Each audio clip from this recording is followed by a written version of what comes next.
All right, what's up, everybody? Fight Talk Central, episode 10. How do you say 10 in Spanish? Yes. Yes, episode yes. So we've go. Gotten to 10. We've gotten to 10, you know. We're having a lot of fun doing this, so it's really nice to... We didn't think we'd make it this far. Thought we'd give up by now. He didn't think. I knew. No, I'm kidding. No, we knew. But, you know, we've taken a lot of breaks because we're busy college students who don't want to fail, you know. And we've had, like, spring break and winter break and fights. Oh, yeah, Mister had his big fight, which wasn't even a fight. He had a grappling match. Okay, look, to all my freaking opponents out there, fuck you. Oh, straight up. They all fucking pulled out, and they found someone last minute for a grappling match.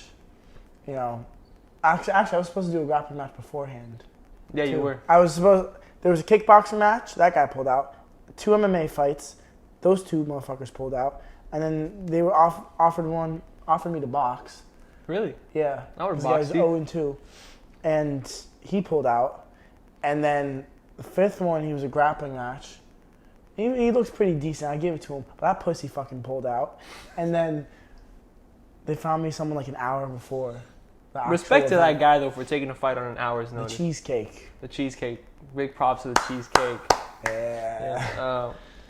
So he had a big night. He won, which was really cool. I saw him train a lot. That was really nice. He's gotten a lot skinnier with that weight cut.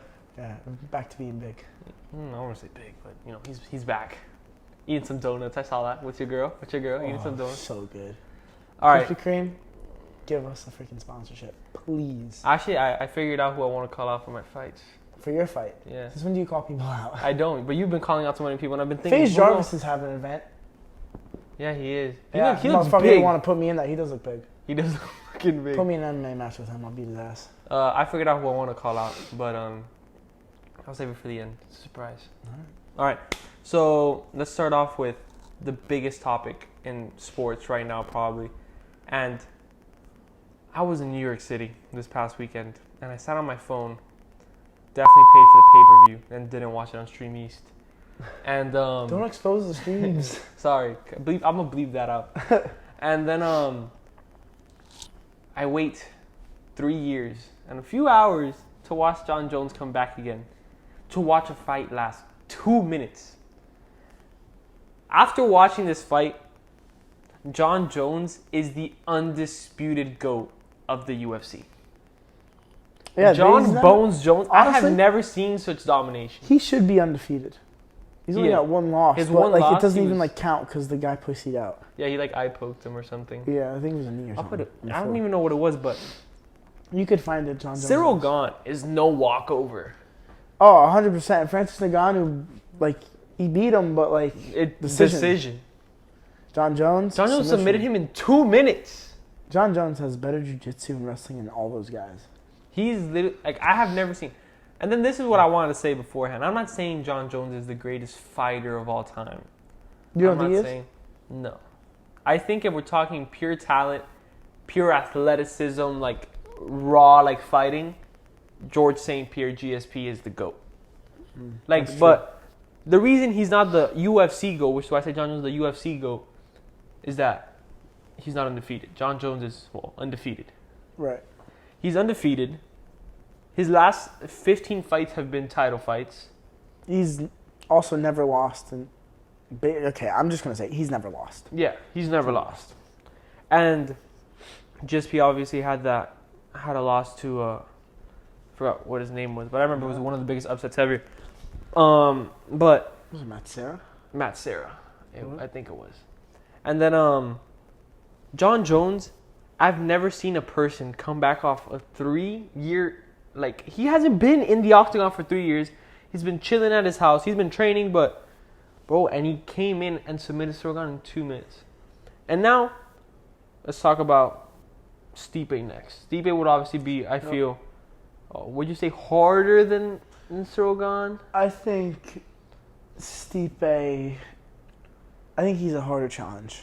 I think it's more of an experience factor because Stipe's gotten older. Back when he was younger, he definitely might have been a harder challenge.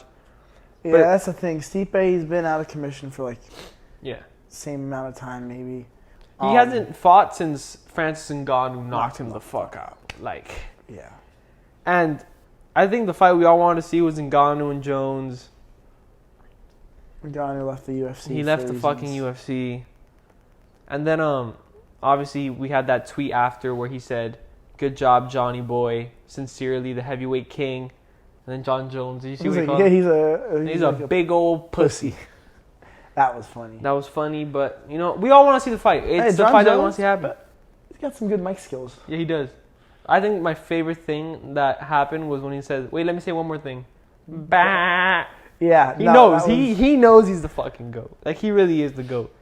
Like, it was honestly because I would say, I've been watching UFC for a while, but like very like casual fan like, where Conor McGregor was my favorite fighter, kind of casual, and I'd never really seen John Jones fight like properly until right now, and that was one of the most impressive things I've ever seen. I used to watch John Jones all the time.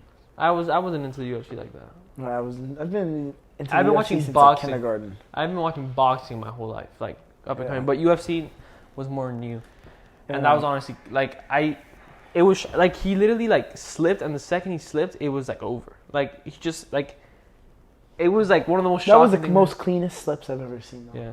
Oh, actually, we didn't talk the undercard. I don't see Valentina Shevchenko versus Alexa Grasso. The girl who won was ranked number 6. Grasso, bro, the way she took Valentina's back was one of the most impressive things I've ever seen in an octagon. Especially to someone like that. And did you see how her face was? Like how red like the top was and how white? She took all her blood right to her brain. Yeah. She had to tell. I'll put a picture of it, but bro, like that, and then she was losing the whole fight. Losing the whole fight. Grasso. Yeah. Yeah. And Valentina's just so good, but she really is. It just proves that even a champion, just one little mistake and it could go wrong. Like what they say about football, any given Sunday. You ever heard that? Ever seen that movie? Such a good movie. What movie? Any given Sunday.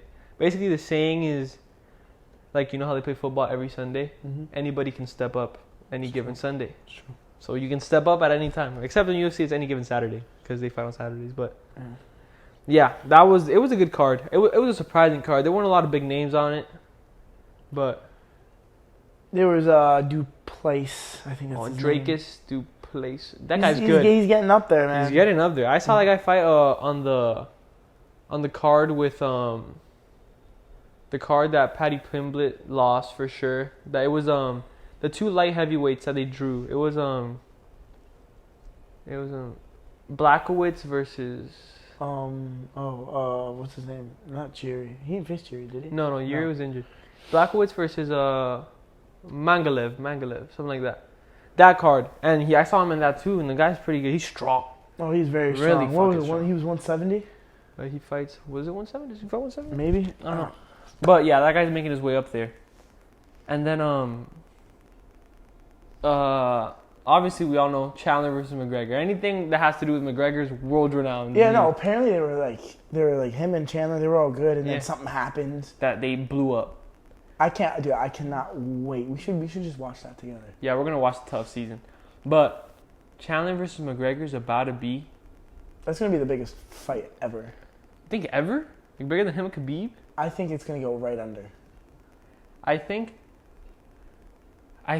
what they're trying to set up here, and I'm gonna tell you this right now. This is what's gonna happen. Just because the UFC loves money, if Conor McGregor beats Michael Chandler, they're gonna feed him Makhachev. Yeah. Or actually, no, he can't even. I don't think he'll do 155. I think the fight is at 155. Are you sure? They're either looking at 185, 170. I had read somewhere that they were doing 155. Let's see. Maybe 155, but I don't think Conor can make 155. Yeah, he looks a little big, but I had heard. I say you put Conor at 170. I want to see 170. I think they'll feed him either a number 1 or a champ, just like they did with Cejudo. Fed him the champ. And did you see that Makhachev said that he lost the fight to Poirier on purpose so he could get the McGregor fight? Who? Makhachev. He said that Chandler lost the Poirier fight on purpose because whoever lost that fight, they were probably going to give to McGregor. Oh, really? Yeah, that he said that he lost it on purpose because he didn't want to face Makhachev, but that he wanted the money fight with McGregor. And I don't blame him. Hey, money's money. Money's money. See, McGregor's a payday. See, Conor McGregor can do whatever the fuck he wants because he just brings in the revenue for everyone. It's like, that's like, you remember his interview where he's saying, where they were saying, oh, you know, Conor just does whatever he wants, and then Conor goes, yeah, I can. When you bring in $400 million for the UFC, you can do whatever you want. You know, which that's true. If you can bring the most money. McGregor versus Chandler is going to be at 170. My fault. 170 or 185? Helwani said 170. Oh, really? Helwani never lies. Helwani never lies. But 170, I would like to see that. I feel like that, like they said, it's where McGregor feels the healthiest. So maybe it's McGregor's probably walking out like 190, 200. It's going to be maybe like a second win for Conor. You know, he needs to kind of get back on pace. Who would you have winning that fight? The way I see it, if Michael Chandler comes in with some fight IQ, then maybe Chandler. But if he comes in trying to show off, McGregor's going to put him down. Honestly, is that people like to say, oh, McGregor's washed, McGregor sucks, McGregor this and McGregor lost to Poirier and Khabib. Two of the top highest guys. That's what I'm saying. Like, first of all, Khabib, nobody lost to him. And he gave Khabib his hardest fight, first of all. It's true. Watch Khabib the stats. Look at it. The hardest fight Khabib has ever encountered, and he said it, was Conor McGregor. The only difference is, like, I'm sorry, when you put a wrestler against a striker, the wrestler's winning. The wrestler's going to win. The second he takes you down, it's over. Like, I'm sorry. Of the time. Yeah, unless you're Alexander Volkanovski, who's a different animal. Mm-hmm. Like, he just in a planet of his own. But I feel like people like to discredit. And then, like, the Poirier fight, like the last time we saw McGregor fight, like, yeah, Poirier was winning, but it wasn't like, oh, like, Poirier's beating his ass, and then he broke his ankle. I feel like when stuff like that happens, it shouldn't be like a win. It should be like a no contest. Yeah, maybe. I don't know. But I don't know. That's my personal opinion. But, like, you know, like, he's lost to Poirier and Khabib. Like, honestly, though, we talk a lot about Poirier, but what's up for him? What's next? I don't know. Like, do we just look at money fights now for him? He's lost every time he's gone for the title. I mean, now you got a new guy for the title. You got Makhachev. You know, that's... I was thinking about this, actually. Can he even make 155 again? You don't think so? I don't know. I saw an interview where he was like, I don't know if I want to cut to 55 anymore. Man, I don't know. Like, I feel like Poirier's never been champ, right? Poirier's never been champ. I feel like I want to see him. I like Dustin Poirier. I like him, too. I would like to see him be a champ. But, you know, he might actually have what it takes to get it done, to beat Makhachev. I think he has what it takes. You think he gets a title shot? Maybe like one more? Maybe like one. I feel like you give him one more, you lose, you retire. Go to boxing. I think you get one more and just look for money fights. Yeah. But Dustin Poirier, he's an animal. But I feel like, or maybe the McGregor fight again. Go for 4. The last one doesn't really count. His ankle broke. There was no check. There was no check. Your wife is in me DMs. One of the funniest things I've ever seen in my life. Hey, baby. That was funny. Be at the Wynn nightclub. But I think Poirier really, he took the last dub on him. You know, Conor can talk and talk and talk, but like... Yeah. The last time they fought. He knocked Conor McGregor out. Yeah, he did. He TKO'd him. But, same thing as McGregor TKO'd him. Right, so they're kind of even. They're kind of even. Almost. Obviously, we're talking about prime hungry Conor McGregor. Mm-hmm. I don't think anybody beats that Conor McGregor. The McGregor that beat Aldo and Eddie Alvarez. Oh, I don't think anyone can beat that one. Oh, and I don't know if I've talked about this on the podcast before, but people always shit on him for the Nate Diaz loss. Oh, but he was supposed to fight Rafael Dos Anjos. And then he had to fight at 170. And then he had to go up in weight again. And he was dealing with a staph infection. And he was on antibiotics, which kills your cardio. Yeah, and then he faces Nate Diaz. Yeah, who's like, people act like Nate Diaz is just like a journeyman. Prepare for him. Yeah. But honestly, it showed that Conor McGregor can come back and beat someone. Exactly. And then he came in. That was a fight and a half. Because he beat him. You dealing with something there? Just hiccup. You got a hiccup? Yeah. All right. Moving on from that, Henry Cejudo versus Sterling was confirmed. It's been confirmed. Yeah. That is an interesting matchup. I don't like it. I don't like the matchup either, but... You know what this gives us, though? Sterling. I want to see O'Malley and Cheeto go at it again. Me too. I want to see it. Oh, well, honestly... Cheeto versus Sandhagen is happening either this week or... No, this week it's Peter Yan versus... Oh, it's in like 2 weeks. Vasily. Next week, maybe, I don't know. But no, yeah. I want to say Sterling, just cause I feel like we've doubted him so much, and he's never like. No, you picked him the last time. No, that's what I'm saying. Like, no, I don't doubt Sterling. I actually said, I was like, I feel like I saw a post. I was like, who do you think is gonna who pulls an upset? And it was like Gilbert Burns over Kamza, Sterling over Jan, and I was like, I feel like Sterling's gonna get it done. I think Sterling can get the job done. I mean, he's got to beat his ground game is one of the best I've ever seen. And double champ, But I don't think Cejudo's going to be able to. I don't think Cejudo's like John Jones, where he's going to come back and be like this dominant. He was really good. He was one of the best of all time. But I think ring rust might play a little bit of a factor here. With somebody that's young and like a lot more like Sterling isn't bad. Like, that's what I'm trying to say. He's one of the best of all time. And then look at it this way. They matched up John Jones, someone who's known for his ground game, against someone who's not known for his ground game. Right. We're matching up Cejudo with someone whose strength is his ground game, and Cejudo's strength is also his ground game. So it's an even matchup compared to what they gave John Jones. Not discrediting John Jones, just saying like in terms of that.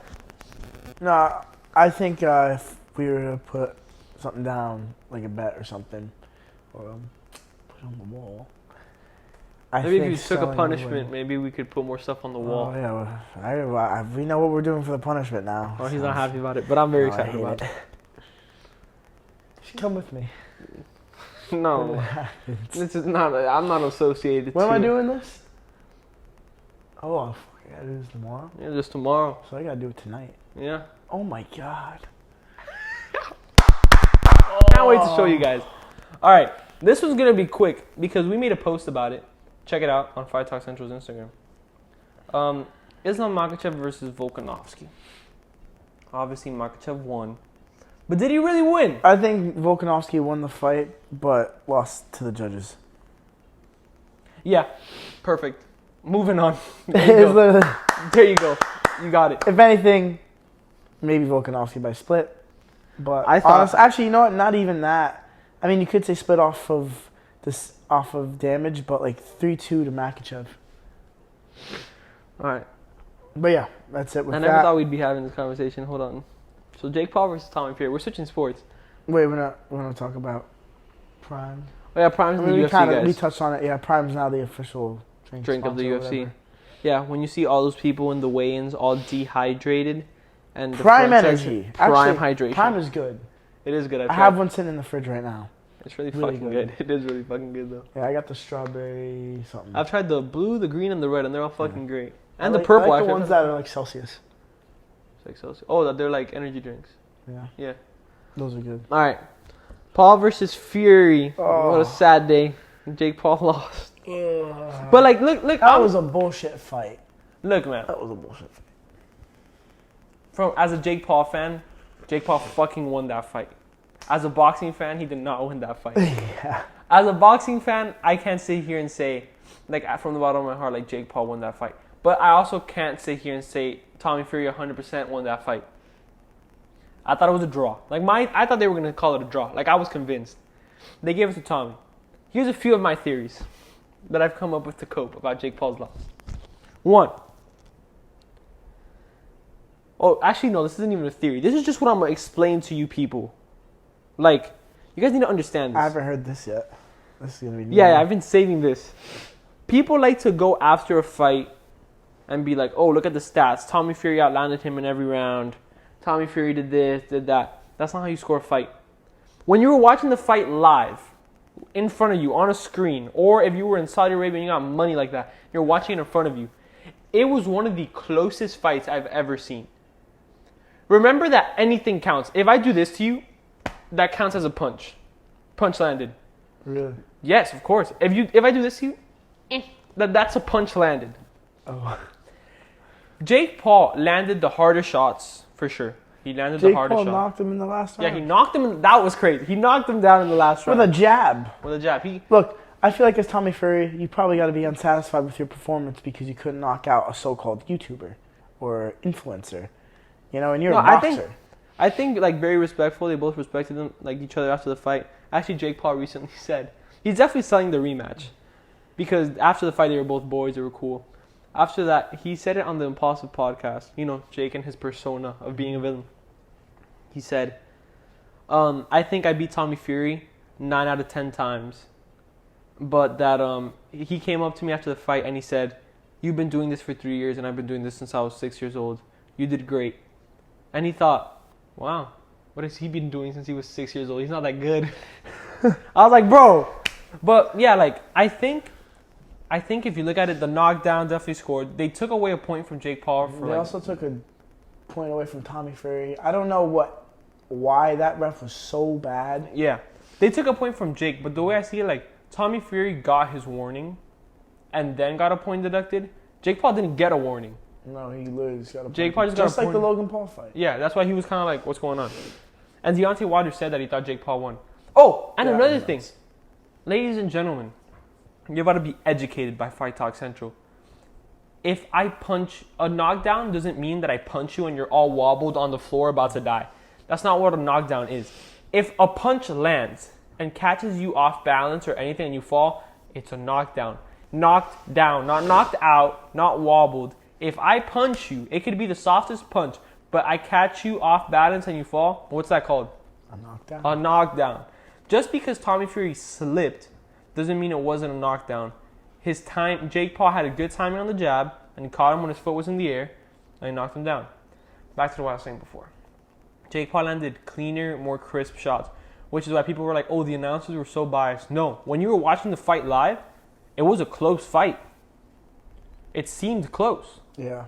Like, for once, Jake Paul's strongest punch was his left hook. His left hook was really sharp, very sharp. It landed every time. It was a close fight. After you look at the stats and you're like, oh, maybe it wasn't that close, which is why I say it's a draw. When you were watching it live, it tells a different story. No. Do you think Tommy Fury was keeping more pressure than Jake was keeping on him? Yeah, for sure. He was more active. That's how refs also judge it. Yeah, it was definitely a case of more activity. Jake needed more activity. Like I said before, I'm not saying Jake Paul won. Jake kind of just had his guard up, and every time he just shells up. He needs to learn to, slip. So this roll, move. A few theories. You wanna know who does a good job of that? Who? Slipping, moving, and rolling. Who? Deji. Yeah. KSI's brother. Yeah. So Jake Paul, he's got a great team. I know one of the coaches, Jillian Love. Yeah. Great coach. But my advice to Jake Paul, even though they're never going to see this, or one day they will. All right, I think we have the same advice. You want to say it? No, you got it. I've said a lot. Jake Paul, you got to work on your defense. Yeah. And that's how. I have different advice. With boxing, you can be very good at offense and everything. You can knock someone out, but if you don't got good defense, you're never going to get anywhere. You ain't going to get anywhere. So I was thinking you need to work on your defense, and I'm not saying switch coaches, but you need to bring someone else in. Someone new, someone fresh. All world champions have switched coaches at one point. Mm-hmm. It's not like a case. It's a business. You eventually have to do it. BJ Flores, I love BJ Flores. I think he's a great fucking coach. But you can only get to a certain point with one person. It's never bad to bring in new people and learn new things. It doesn't mean you completely abandon somebody, but it means you bring in more people to learn different things. Yeah, I don't think you have to just fire them, but you definitely need to make some changes. You can keep your team. Just bring on one more coach who knows what he's doing. Yeah, some defense, because your defense, it needs work. And someone like Canelo, you can sit there and tell him your defense needs work. Your defense can never stop getting better. Right. And Jake, he landed a lot of hard shots. He looked good. I don't think there's a case for, even though he lost, he hung in there and worked a split decision against a guy that's been boxing for a long time, an undefeated pro boxer. I think you can definitely say he's a pro boxer now. Tommy Fury definitely showed out. He looked good. Jake also said that he was sick for a while, which it was a little bit of an excuse. I'm not going to sit there and say it wasn't.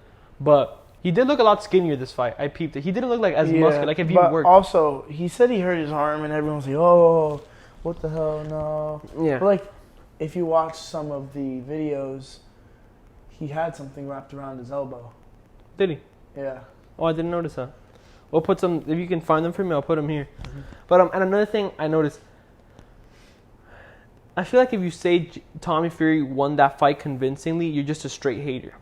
Like, watch it from an unbiased boxing perspective. Like, it was a close fight. I think if you're going to give the fight to somebody, like, you're like, oh, there's no draws allowed in boxing. Somebody has to win, you give it to Tommy. Right. But I think it was like a clear-cut case for, like, a draw. But Jake didn't do enough to win. Get a point taken away from him. Yeah. So. And, now, if the point would have been taken away from just Jake, I think maybe you could give it to Tommy, but you'd easily have this argument of the rematch or not, because, you know, well, the rematch is being targeted for July. What do you think about that? Do you think it's too soon? No, but I do think Jake needs to face KSI before anything happens. Do you? Yeah. I don't think so. I think he should just face KSI, get that out of the way, make it a big event, then face Tommy Fury. You think it wouldn't be bad for him to go through 2 camps? I feel like 2 camps would be good, like KSI and then. But I feel like people underestimate Jake Paul's managed to get this good in 3 years. So people are like, oh, 4 months isn't enough time for him to like get better. Jake Paul's he's one of the quickest learners that I've ever witnessed. That man is manifests everything. That man is meditating. That man is in the cold tub. That man is outside. He does everything a fighter can possibly do every day, and he sticks with it. Jake Paul is one of the most underrated fighters, and he just does pretty much everything. He runs, he gets his workouts, and he does everything. You know? Look, man, and it's sad to see. Like, obviously, Jake Paul it's always fun to watch his fights, and it might be like a whole case of, oh, like, you guys are Jake Paul fans, this and this. It's not being a Jake Paul fan. We just understand dedication when we see it. I can see, like, the same way I see somebody like, who's a good example of this? Like the way Cyril Gahn said before the fight, oh, I don't really train. I just kind of train whenever. Yeah, Cyril Gahn is a terrible example. Exactly. Like I love Cyril Gahn because he has raw, natural talent. You know, Khabib invited him out. Yeah, and he said no. It's like, Khabib knows how to fucking get it done. Yeah. But what I was saying is, you look at Jake Paul, motherfucker's working every single day. Mm-hmm. What, today, his fight was how long ago? Like 2 weeks ago? A week ago? He's probably been working. And also, what I was going to say before, people were like, oh, before the fight, he said he was 100%. What is he supposed to do? Oh, no, my arm's injured, so that then Tommy Fury could target the arm the whole fight and bust it up. People just don't think sometimes, and it pisses me off. That's all I have to say about Paul versus Fury. Actually, no, my theories. I never went on my theories. Serious. Okay, first theory. This fight for Jake Paul maybe was a little bit of a... He notice how he implemented the rematch clause. It's, if I lose this fight, it kind of proves that the rest of my fights weren't rigged. Because I lost. Like, they're not rigged. So, it kind of proves, like, that side of it. Another thing it could be is, I feel like he also looked comfortable. Like, it didn't look like this. Like, he looks like he's getting more comfortable in the ring. But he needs to stop telegraphing. They were saying it, like, it's very obvious when his punches are coming.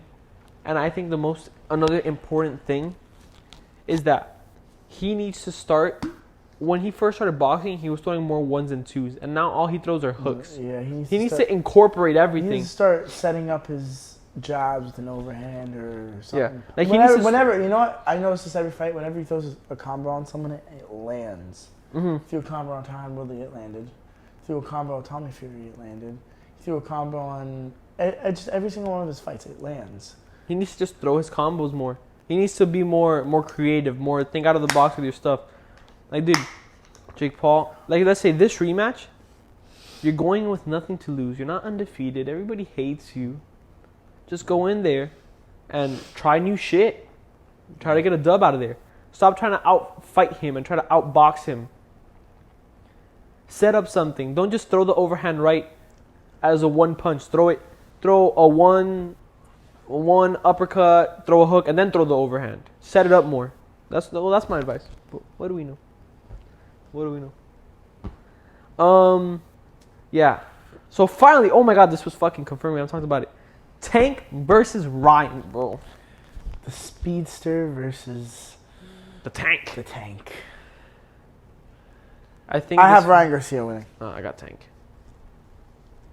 Actually, I don't know. Ryan Garcia, I think Ryan Garcia's gonna.